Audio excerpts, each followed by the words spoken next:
இல்ல அந்த அதாவது அந்த பெரியாரை குறித்த அந்த விமர்சனத்தை வைத்து அது இன்றைக்கு தமிழ்நாடு முழுவதும் பேசுபொருளா மாறுவதை காட்டிலும் நான் சொல்ற இந்த மனித சமூகத்திற்கான இந்த மக்களுக்கான தமிழ் சமூகத்தின் வாழ்வுரிமைக்கான பல்வேறு பிரச்சனைகள் இருக்கிறது.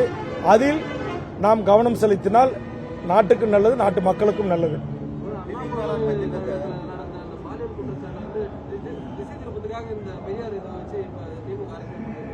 இல்லையா, அதில் தான் குற்றவாளியை கண்டுபிடிச்சிட்டாங்க. இப்போ அடுத்து ஃபர்தராக என்கொயரி போயிட்டு இருக்கு. அடுத்த நாளே அவனை அரெஸ்ட் பண்ணி சிறைப்படுத்தாச்சு. குண்டாஸ் போடணும்னு சொல்லி குண்டாஸ் போட்டாச்சு. பாத்ரூமில் வழுக்கி விழ வச்சாச்சு. அதுக்கு பிறகு மேலே இப்போ உங்களுக்கு சட்டத்தையே கொண்டு வந்தாச்சு. கண்டிப்பாக அது சிசிடிவி காட்சி இருக்கு, புட்டேஜ் இருக்கு.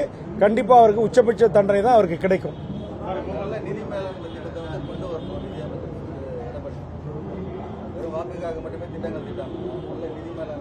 அது ஒரு நல்ல ஒரு எதிர்க்கட்சி தலைவருடைய ஒரு நல்ல ஆலோசனையாக எடுத்துக்கொள்ள வேண்டும். எடுத்துக்கொள்ளக்கூடியவர் தான் நம்முடைய மாண்புமிகு நிதியமைச்சர். அப்படி எடுத்துக்கொள்வார் என்று கருதுகிறேன்.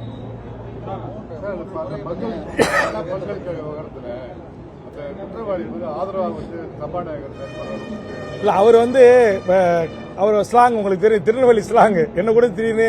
என் தம்பிம்பாரு, என் புள்ளம்பாரு, அப்படி ஒரு பேசக்கூடிய அது என்ன சொல்லுவாங்க டங் ஸ்லிப் அப்படின்றது போல ஒரு வாய் தவறி வந்த ஒரு வார்த்தையா தான் இருக்கிறான். ஒரு ஐயோக்கிய பையன், ஒரு கொலை குற்றவாளிக்கு நிகரான கொடுமையான பாலியல் குற்றவாளி. ஏற்கனவே அவன் மேல கிட்டத்தட்ட 20க்கு மேற்பட்ட வழக்கு இருக்கு. அவனை போய் தம்பின்னு அழைக்கணும்ன்ற நோக்கத்தோடு அவர் அழைக்கல.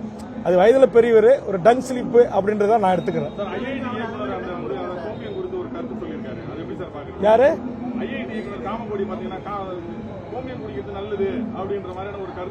ஆமா, அவர் சார்ந்திருக்கிற RSS இயக்கம் அல்லது அவர் ஆதரிக்கின்ற ஆளுமைகள் எல்லாம் உத்தரப்பிரதேசத்தில் கோமியத்தையும் மாட்டு சாணையங்களையும் சாப்பிட்டதும் தற்போது உயிர் வாழ்கிறார்கள். அதற்கு ஒரு முன்னோடியாக தமிழர்களையும் அப்படி குடித்து நீங்கள் உயிர் வாழுங்கள் என்று சொல்ல வருகிறார். இது ஒரு கல்வியாளருக்கு அழகல்ல.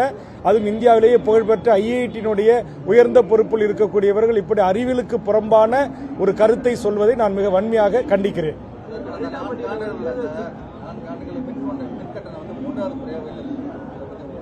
மின்கட்டண உயர்வு ஏழை எளிய மக்களை பாதிக்கக்கூடியது ஒன்று.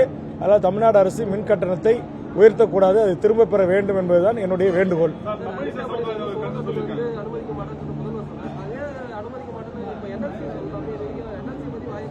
NLC சொல்லணுங்கிறதுக்காக தானே வேல்முருகன் ஒற்றை ஆளாக தமிழ்நாட்டில் இருக்கிற பல்வேறு அரசியல் கட்சிகள், அமைப்புகள், இயக்கங்களை அனைத்தையும் அணிதிரட்டி 1 லட்சம் மக்களை திரட்டி தொடர்ந்து போராடி வருகிறேன். தற்போது கூட NLCல வானராயபுரம் என்கிற ஒரு இயற்கை எழில் கொஞ்சம் ஒரு கிராமம், சுமார் 8000 மக்கள் தொகை வாழ்கிற அந்த கிராமத்தில் இன்றைக்கு 15 ஆண்டுகளுக்கு முன்பு நோட்டீஸ் சர்வீஸ் செய்யப்பட்ட குடும்பத் தலைவர்களுக்கு மட்டும் இழப்பீடு தருவோம் என்றும், அதற்கு பிறகு திருமணமான கணவன் மனைவி பிள்ளைகளோடு வாழ்கின்ற குடும்பத்தாரர்களுக்கு நிவாரணம் தரமாட்டோம் என்று சொல்கிறார்கள். இது ஏற்புடையதல்ல. அதனால் அந்த வானராயபுரம் பஞ்சாயத்துக்குட்பட்ட அந்த மக்களுடைய நியாயமான கோரிக்கைகளை NLC நிர்வாகம் பரிசீலிக்க வேண்டும். அவர்களுக்கு உரிய இழப்பீடும் குடும்பத்தாராகவும் அவர்களும் கருதில் கண்டு நஞ்சை புஞ்சை அதுக்கெல்லாம் கரெக்டா இன்னைக்கு 1 கோடி 2 கோடி மற்ற மாநிலங்களில் தராங்க. ஆனால் இங்கே ரொம்ப அடிமாட்டு விலைக்கு ஏழை மக்களுடைய விவசாய நிலங்களை புடுங்குற அந்த NLC நிர்வாகமே கண்டிப்பாக NLC இனி எங்களுக்கு வேண்டாம் அப்படின்ற ஒரு முடிவுக்கு தான் கடலூர் மாவட்டத்து மக்கள் வந்திருக்காங்க. நாங்கள் 1 சென்ட் நிலத்தை கூட தரமாட்டோம்னு சொல்றாங்க. ஆனால் அதிகார வர்க்கம், ஒன்றிய அரசு, மாநில அரசுகளும் இன்னைக்கு NLCயும் அதுபோன்று பரந்தூர் மக்கள் தொடர்ந்து போராடுறாங்க. இன்னைக்கு யாரோலாம் அவருக்கு ஆதரவாக தெரிவிக்கிறாங்க. ஆனால் போராட்ட களத்துக்கு 5000 போலீஸை மீறி, 6 SP தடையை மீறி, 2 IG 4 DIG தடையை மீறி போராட்ட களத்துக்கே சென்று போராடியவர்களுக்கு ஆதரவாக நின்று தொடர்ந்து இன்றைய வரையிலும் 10க்கும் மேற்பட்ட முறை தமிழக சட்டமன்றத்தில் கவன ஈர்ப்பு ஒத்திவைப்பு தீர்மானங்கள் கொண்டு வந்து பேச வாய்ப்பு கிடைத்த போதெல்லாம் பரந்தூருக்காகவும் அதானி துறைமுகத்திற்கு எதிராகவும் நம்முடைய அனல் மின் நிலையத்திற்கு எதிராகவும் பேசி வருகிறேன் நான். ஆதலால் இந்த மக்கள் எதிர்க்கின்ற அந்த எந்த திட்டங்களையும், அது NLC-ஆக இருக்கலாம், பரந்தூராக இருக்கலாம், டங்ஸ்டனாக இருக்கலாம், அதே மாதிரி IDL என்று சொல்லக்கூடிய கனிம வள திட்டம் இன்னைக்கு கன்னியாகுமரியில் அறிவிப்பு செய்திருப்பதாக இருக்கலாம், எதையும் மக்களுடைய ஒப்புதலின்றி, அந்த மாவட்டத்து மக்களுடைய ஒப்புதலின்றி ஒரே ஒரு சுரங்க திட்டங்களை கூட தமிழ்நாட்டில் நடைமுறைப்படுத்த தமிழக அரசு அனுமதிக்க கூடாது என்பதை ஆணித்தரமாக நான் பதிவு செய்கிறேன். இதை சட்டமன்றத்திலும் ஆணித்தரமாக நான் பதிவு செய்து இருக்கிறேன்.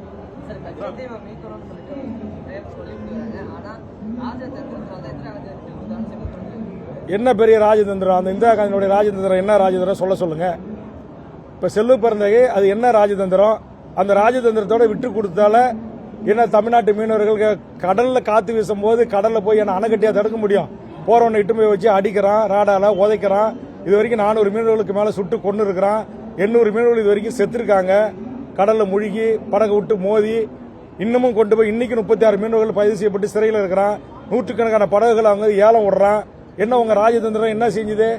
மாண்புகு செல்வ பிறந்தை அருமை நண்பர் என்னுடைய சக சட்டப்பேரவை உறுப்பினர் தான் சொல்வாரா?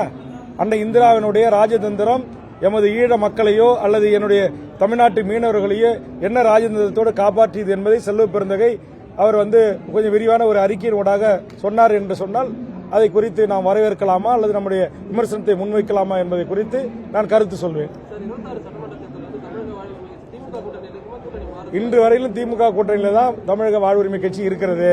நான் என் உரிமைக்காக குரல் கொடுப்பது என்பது வேறு. கூட்டணியை குறித்து எந்த ஒரு முடிவையும் நான் இப்போது அறிவிக்கல. பல முறை நான் சொல்லியிருக்கிறேன். இப்ப சட்டமன்றத்தில் நான் வைத்த கோரிக்கை தடுப்பணைகள் இங்க உளுந்தமட்டம் உங்க விழுப்புரம் எனதிரிமங்கலத்தை தொடங்கி கடலூர் முகத்துவார கடற்கரை வரையிலும் நான் கேட்ட 4 தடுப்பணைகளை முதலமைச்சர் அவர்கள் இப்போது கட்ட உத்தரவிட்டிருக்கிறார். அதுபோன்று தடுப்புச் சுவர்கள் எனதிரிமங்கலம், உளுந்தூர்பேட்டை, நம்முடைய காவனூர், பைத்தாம்பாடி, இதுபோன்று நம்முடைய பகண்டை, மேல்குமாரமங்கலம், கீழ்குமாரமங்கலம், பட்டாம்பாக்கம், நெல்லிக்குப்பம் போன்ற பகுதிகளில் ஏற்பட்ட அந்த பகுதிகளில் தடுப்பணைகள் கேட்டால் அதுக்கும் இன்னைக்கு உத்தரவிட்டிருக்கிறார். 16 கோடி ரூபாயில இந்த மழை காலங்களில் புயல்களில் பாதிக்கப்பட்ட சாலைகளை நீங்க அமைச்சு தரணும்னு சொன்னா அதற்கு இன்றைக்கு உத்தரவிட்டிருக்கிறார். இதையெல்லாம் இந்த நேரத்திலே முதலமைச்சர் அவர்கள் அறிவித்ததற்காக நான் என்னுடைய ஒருங்கிணைந்த தென்னார்காடு மாவட்டத்தின் பத்திரிகையாளர்களோடாக நன்றி சொல்லுகிறேன். ஆனால் அதே நேரத்தில் என் தொகுதிக்கென்று கலைக்கல்லூரி கேட்ட இன்னும் கிடைக்கல. அதே மாதிரி என் தொகுதிக்கென்று வேளாண்மை கல்லூரி கேட்டால் அது கிடைக்கல. இதை எப்படியாவது என்னுடைய காலத்தில் பெற்று வர வேண்டும். உங்களுக்கு எல்லாம் மூத்த பத்திரிகை நம்மளுக்கு தெரியும். தமிழ்நாட்டிலே இன்றைக்கு ஒவ்வொரு மாவட்டத்திலும் பொறியியல் கல்லூரி அண்ணா பல்கலைக்கழகம் இருக்குதுன்னா அதற்கான ஆலோசனை சொல்லி தனிநபர் மசோதா கொண்டு முதல் கல்லூரியை தலைவர் கலைஞர் அவர்களை அழைத்து பண்ருட்டியில் தொடங்கி வைத்தவன் வேல்முருகன். அதே மாதிரி அன்னைக்கு டாக்டர் அன்புமணி அவர்கள் மத்திய சுகாதாரத்துறை அமைச்சராக இருந்து கையொப்பமிட்டு அனுமதி தருகின்ற இடத்தில் இருந்தார். அன்றைக்கு நான் தான் சொன்னேன், மாவட்டத்துக்கு ஒரு மருத்துவக் கல்லூரியை கொண்டு வர வேண்டும் என்று ஆலோசனை என்னால் முன்வைக்கப்பட்டது. கலைஞர் அவர்கள் ஏற்றுக்கொள்ளப்பட்டு இன்னைக்கு தமிழ்நாட்டில் 36 அரசு மெடிக்கல் காலேஜ் இருக்குன்னா அதற்கு பிள்ளையார் சுழி போட்டவன் வேல்முருகன். அந்த அடிப்படையில் மணல் குவாரி அரசுரிமையாக்கியவன் வேல்முருகன். மழைநீர் சேகரிப்பு திட்டம் கொண்டு வந்தவன் வேல்முருகன். ஆக இப்படி என்னுடைய தனிநபர் மசோதா மூலம் என்னுடைய சட்ட வாதங்கள் மூலமாக தனிநபர் சட்ட திருத்தத்தின் ஊடாக இதையெல்லாம் நான் சாதித்திருக்கிறேன். அதே மாதிரி தளபதி அவர்கள் ஆட்சியிலும் நான் தனியாக அச்சீவ் பண்ணணும் அப்படிங்கிறதுக்காக நான் சட்டமன்றத்தில் என்னுடைய குரலை உயர்த்தி கேட்கிறேன். உங்களை போன்று மீடியா ஊடகங்களிலே அது ஒரு விவாத பொருளாக மாற்றுகிறேன். இதான தவிர என் மக்களுக்கு நல்லது நடக்கணும், என்னுடைய தொகுதிக்கு நல்லது நடக்கணும் அப்படிங்கிறதுக்காக கொஞ்சம் குரலை உயர்த்தி நான் பேசுறேன். அதற்கும் கூட்டணிக்கும் எந்த சம்பந்தம் இல்லை. செய்திகளை உடனுக்குடனும் துல்லியமாகவும் தெரிந்து கொள்ள சப்ஸ்கிரைப் பண்ணுங்க.